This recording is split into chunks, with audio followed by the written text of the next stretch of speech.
बहुत बहुत स्वागत आप सबका। आज हम चर्चा करेंगे काफी महत्वपूर्ण चीजों के बारे में लेकर के। पटवारी कटऑफ कितना रहेगा? ये कटऑफ तो देखो, तुम सुनो, कटऑफ की वीडियो तो बना दूंगा पटवारी की, लेकिन सच्चाई सुन लो। सेफ स्कोर नहीं है, तुम लोग पता क्या है, तुम लोग समझ रहे बात को। पटवारी में जो सेफ स्कोर की जो तुम लोग चर्चा कर रहे हो, तुम लोग बहुत गलत दिशा में जा रहे हो। तुम लोग ये नहीं समझ रहे हो कि जो तुम्हारे ऑन स्क्रीन मार्क्स है, ऑन स्क्रीन मार्क्स ये जो है, ये तो कभी आपको हो ही नहीं सकता, क्योंकि इसमें कुछ भी कर लो आप, ये आपको कभी व्यापम बताएगा ही नहीं, क्योंकि व्यापम का सबसे बड़ा घोटाला यहीं से होता है। तो ये जो आपने जो सबमिट किए हैं मार्क्स, वो मार्क्स आपके आएंगे ही नहीं, बल्कि वो दिखाएगा रिजल्ट में प्रोपोर्शनल मार्क्स दिखाएगा आपका, और दूसरा दिखाएगा आपका नॉर्मलाइजेशन मार्क्स दिखाएगा। ये दिमाग रखना। जबकि 3 मार्क्स होते हैं, एक ऑन स्क्रीन मार्क्स आपने क्या किया, ये कभी भी रिजल्ट में शो नहीं करेगा मेरे बच्चे। शुरू करेगा प्रोपोर्शनल मार्क्स और दूसरा करेगा नॉर्मलाइजेशन मार्क्स। आपके सही क्वेश्चंस को गलत करता है, आपके गलत क्वेश्चंस को सही करता है। तो जहां पर आप कई बार देखते हैं कि आप लोग जो सेफ स्कोर के चक्कर में आप हैं, इसके चक्कर में, वहां पर आप लोग बर्बाद हो जाएंगे, क्योंकि आपका असली मार्क्स होगा ये। तो अगर सेफ स्कोर नॉर्मलाइजेशन के बाद, इसको ध्यान रखना, अगर सेफ स्कोर नॉर्मलाइजेशन के बाद ऐसे तमाम छात्र जिनके 135 प्लस मार्क्स हैं, वो सभी लोग अपने किसी न किसी जॉब के लिए इसमें जितने भी हैं, किसी न किसी जॉब के लिए क्या करें, आप लोग उम्मीद करें कि आपकी एक सीट यहां पर तय है, एक सीट आपकी पक्की है। तो समझा आपका पहला। दूसरा, तो सर क्या यूआर के लिए कितना होगा, ये सब में विवादों में नहीं पड़ता मैं, ये बाकी मैं छोड़ दिया हूं अपने दूसरे यूट्यूबर भाइयों को, वो लोग बहुत अच्छे से बताएंगे आपको यूआर का क्या जाएगा, ईडब्ल्यूएस का क्या जाएगा, एससी क्या जाएगा, एसटी, वो सब देखें भाई। मेरा तो सिंपल है, 135 प्लस मार्क्स के अबव अगर आपके हैं, ऊपर नीचे भी हो सकता है, उसकी दिक्कत नहीं है, तो आप किसी भी कैटेगरी से हैं, आप बहुत अच्छे से। चला समझ लीजिए, एक बच्चे ने पूछा सर ये क्या होता है? ऑन स्क्रीन मार्क्स का मतलब ये होता है बेटा, ऑन स्क्रीन मार्क्स का मतलब होता है बेटा कि जब आप एग्जाम देने के बाद क्लिक करते हैं, सबमिट करते हैं, तो एक मार्क्स दिखाई देता बेटा, उसे कहते हैं ऑन स्क्रीन मार्क्स। वो कभी पॉइंट में नहीं होता मेरे बच्चे। अगर आपके नंबर हैं 140 है तो 140 दिखाएगा, 150 है तो 150 दिखाएगा। अब झोल शुरू करता है व्यापम कहां से, जिसका नाम है प्रोपोर्शनल मार्क्स, ठीक है। जबकि ये गद्दारी करता है, हर एक व्यक्ति का हक है, हर एक व्यक्ति का ये राइट है, वो ये जानने का कि मैंने मार्क्स एक्चुअली में जो अर्जित किए थे कहां है। लेकिन ना तो कभी आप लोगों ने आरटीआई लगाने का प्रयास किया, और ना कभी लड़ने का प्रयास किया कि मेरे मार्क्स कितने हैं, मैंने अगर मार्क्स आए आपके, तो वो बिल्कुल नहीं, वो नहीं बताएगा। क्योंकि चोरी कैसे करेगा, फिर चट्टागिरी कैसे करेगा, सारी चट्टागिरी यहीं से शुरू होती इनका। तो आपको बताएगा ड्रामाबाजी। ड्रामेबाजी क्या बताएगा? Proportional marks. अच्छा, ये प्रोपोर्शनल मार्क्स कहां से निकलते हैं? आपके ही एक शिफ्ट से निकलते हैं, और दूसरा निकालेगा नॉर्मलाइजेशन मार्क्स। मतलब जितनी भी शिफ्ट है टोटल, सभी शिफ्ट के साथ नॉर्मलाइजेशन करके आपके मार्क्स को यहां पर ठोकेगा, ये आकर के कौन? ये बंदा।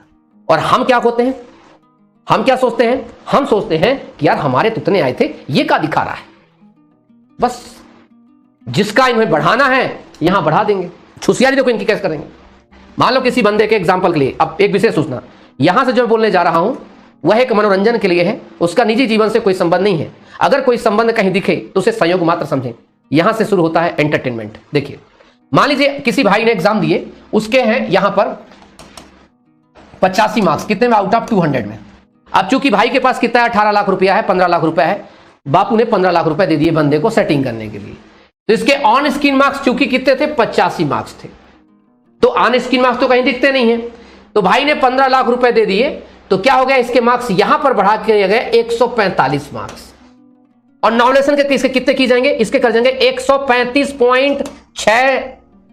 अब हमें लगेगा नहीं यार, बंदे ने मेहनत किया था, बंदे के 145 नंबर थे प्रोफेशनल मार्क्स, इसके साथ भी गलत किया गया है और इसको नंबर दिए गए 135 दिए गए, और हम कभी भी धांधली को पकड़ ही नहीं पाएंगे। अगर सच में पकड़ना है, तो इस ससुरे से एक चीज मंगा लीजिए कि तुम सबके नंबर ऑन स्क्रीन मार्क्स दिखा दो जिनका सिलेक्शन हुआ है, बस सारी कंपनी की धांधली सब धरे के धरे रह जाएगी, सारी इसकी गपोड़ी पपोड़ी सब निकल जाएगी। आप समझ आए बात? This is a problem here.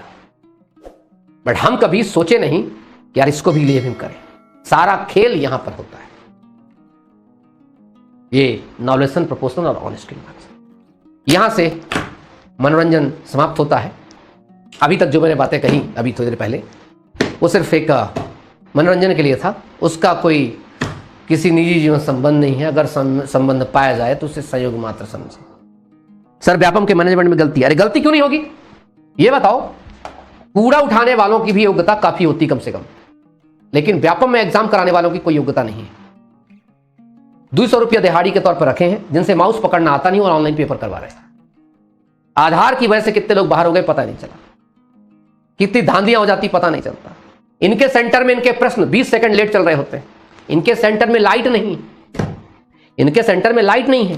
Paper की शुरुआत होनी है 2:30 बजे, पेपर शुरू 4:30 4 बजे पेपर हो रहा है। कहां कितनी में गलती इसकी बताऊं, कितनी गलती बताऊं बता। एक गलती क्या इनकी, आप लोगों के इन्होंने एक बर्बाद करने के लिए जितने भी फार्मूले होते हैं सब सर 200 रुपए दिहाड़ी। हाँ प्रतिभा सही कारण 200 रुपए दिहाड़ी, 200 रुपए रोज। आप मनरेगा में भी कम से कम 300-400 रुपए दिहाड़ी हो चुकी है। तो ये लोग क्या करते हैं फिर, अब इनको अपने एक्स्ट्रा दारू का जुगाड़ करने के लिए फिर जो है बाहर लोगों से हाथ मिला करके आसानी से इनके जो काम करने वाले लोग होते हैं वो कॉम्प्रोमाइज हो जाते हैं। सर बंद करवा दो व्यापम। अरे बंद, व्यापम में गलती नहीं है यार, व्यापम में गलती नहीं है। तुम लोग पता क्या, तुम लोग क्या ये लगता है जैसे बस जा रही है, ठीक है ये बस जा रही है, मैं तो रास्ते से जा रहा था, ये बस जा रही है। अब ये बस जा रही है, ये बस बहुत एक्सीडेंट करती है। तो बस अगर एक्सीडेंट करती तो क्या बस बंद करवाओगे? गलत पगले, सबसे पहले इसका ड्राइवर बदलो सारे का और इसका कंडक्टर। तो ड्राइवर कंडक्टर बदल जाएंगे तो बस सही हो जाएगी। व्यापम में कोई गलती नहीं है। ससुरे भ्रष्टाचार अधिकारी करते हैं, कर्मचारी करते हैं, और मिल करके जो है वो नेता मंत्री मिलकर कुछ करते हैं। बाकी तो बहुत अच्छे अच्छे नेता मंत्री, पर जो यहाँ बैठे कुछ लोग होते हैं बाकी तो बहुत अच्छे होते हैं, कुछ लोग ये सारा पूरा गेम खत्म कर देते हैं। आपको अच्छे से पता। खैर जो ले दे के बचा है वो है आपका एक ही चीज़, और उसे कहते हैं क्या हम, नॉर्मलाइजेशन। अब नॉर्मलाइजेशन में कुछ खेल हो जाए, कुछ हेर फेर हो जाए, कुछ भाग्यशाली लोग, कुछ लक्ष्मीपति लोग, लक्ष्मीपति समझ रहे होंगे कि लक्ष्मी वाला मैटर वाले लोग, उधर जो कुछ खेल हो जाए तो अलग बात है। बाकी इस एग्ज़ाम से ज़्यादा उम्मीद बच्चों को नहीं रही। जिस एक्साइटमेंट के साथ बच्चों ने पेपर में फॉर्म भरा था, लगा था कि अब इस बार जो है पूरा भौकाल मचा देंगे, तो सारा का सारा भौकाल वापस आ गया है। 3 चीज़ें बच्चों को अच्छे से नोट कर लेनी चाहिए। सबसे पहला कि ये जितना भी एग्ज़ाम हुआ है पटवारी का, उस पूरे के पूरे पटवारी एग्ज़ाम में जिस प्रकार से आपके उम्मीदों को रौंदा है व्यापम ने, वो पहले से ही फिक्स था कि रौंदेगा। पेपर होने के 2-3 महीने पहले जब एग्ज़ाम में इसका रिजल्ट सिलेबस आया था तो मैंने आपको बताया था कि आपको हवा नहीं लगने वाली, और आज वही हुआ है। लेकिन कोई बात नहीं, ठीक है, चलो